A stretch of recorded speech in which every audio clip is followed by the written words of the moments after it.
Last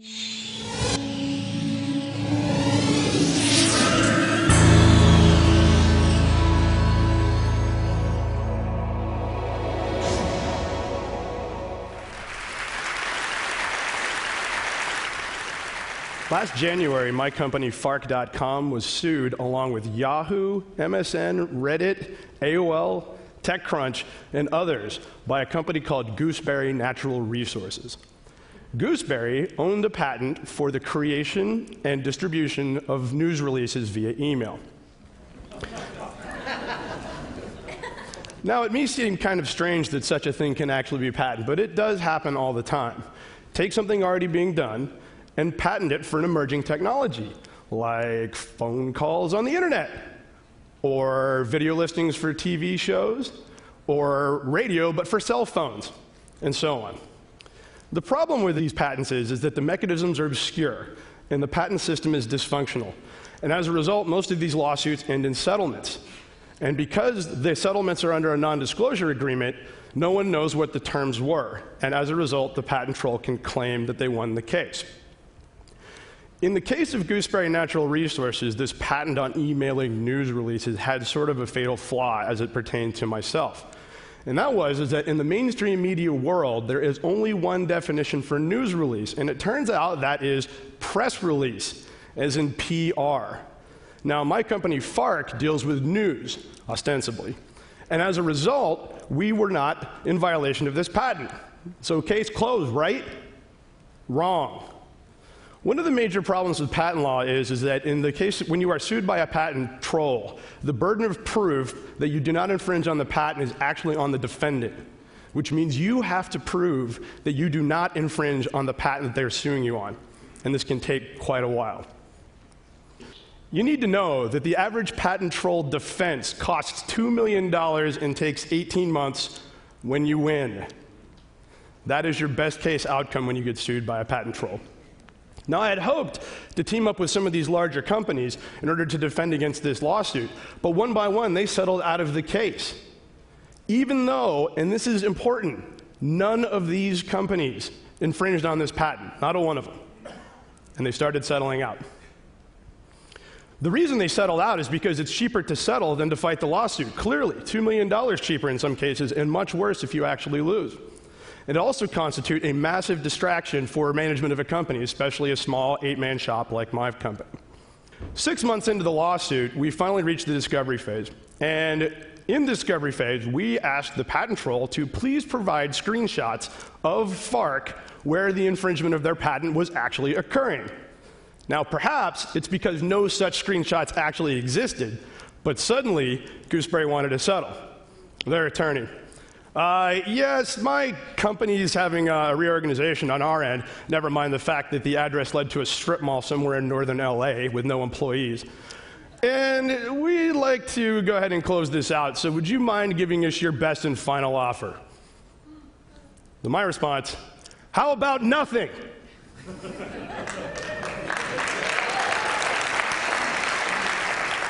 We didn't have high hopes for that outcome. But they settled. No counteroffer. Now, as mentioned before, one of the reasons I can talk to you about this is because there's no non-disclosure agreement on this case. Now, how did that happen? Well, during the settlement process, when we received our copy, I struck it. My attorney said, no chance of that working. It came back signed. Now, why? You can call them. They're not under NDA either. Now, what did I learn from this case? Well, 3 things. First of all, if you can, don't fight the patent, fight the infringement. Patents are very difficult to overturn. Infringement is a lot easier to disprove. Secondly, make it clear from the beginning that either you have no money at all, or that you would rather spend money with your attorney fighting the troll than actually giving them the money. Now, the reason this works is because patent trolls are paid a percentage of what they're able to recover in settlements. If it becomes clear to them that they cannot recover any money, they become less interested in pursuing the case. Finally, make sure that you can tell them that you will make this process as annoying and as painful and as difficult as possible for them. Now, this is a tactic that patent trolls are supposed to use on people to get their way. It turns out because they're paid on contingency, it works really, really well in reverse. Don't forget that. So what does all this mean? Well, to kind of sum up, it boils down to one thing. Don't negotiate with terrorists.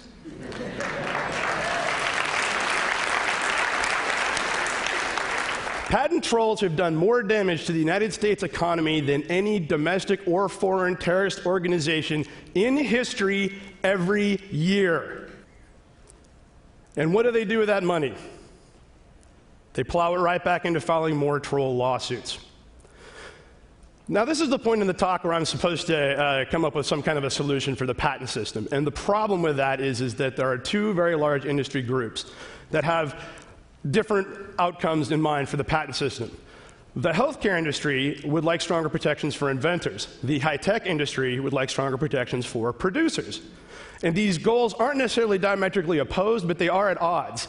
And as a result, patent trolls can kind of live in the space in between. So unfortunately, I'm not smart enough to have a solution for the patent troll problem. However, I did have this idea. And it was kind of good. And I thought, I should patent this. Behold, patent infringement via mobile device, defined as a computer which is not stationary. My solution, award me this patent, and I will troll them out of existence. Thank you.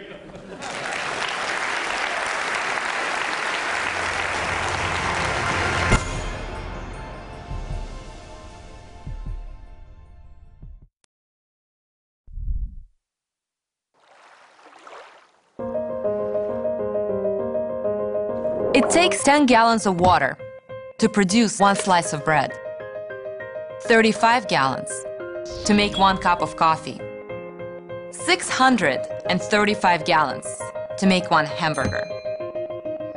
With global population expected to increase by 30% by 2050, and more developing nations transitioning to higher standards of living, regional water shortages and peak water issues will become more widespread.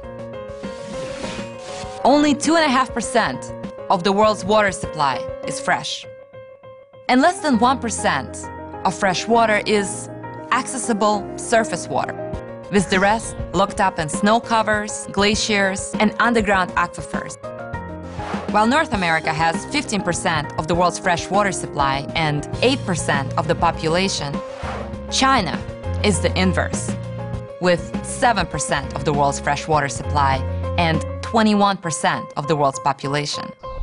According to some estimates, 1 billion people today live without access to clean drinking water. Global consumption of water is expected to increase by 40% over the next 20 years. And according to some estimates, more than half of the world's population could be living under conditions of water stress by 2025. This water stress could further exacerbate regional water issues and border disputes. This is already happening in the Middle East. Agriculture consumes 70% of the world's freshwater supply, and as water constraints rise, so will the food costs. There is no substitute for water, and the supply of water is essentially fixed. We will have to increasingly rely on higher-cost water desalination technologies, water reuse, and conservation. While the world is not going to run out of water, as these technologies help unlock more water supply at higher cost, water, becoming a more costly and regionally more scarce resource, will have massive economic, ecological, and geopolitical implications. Think about it. We do.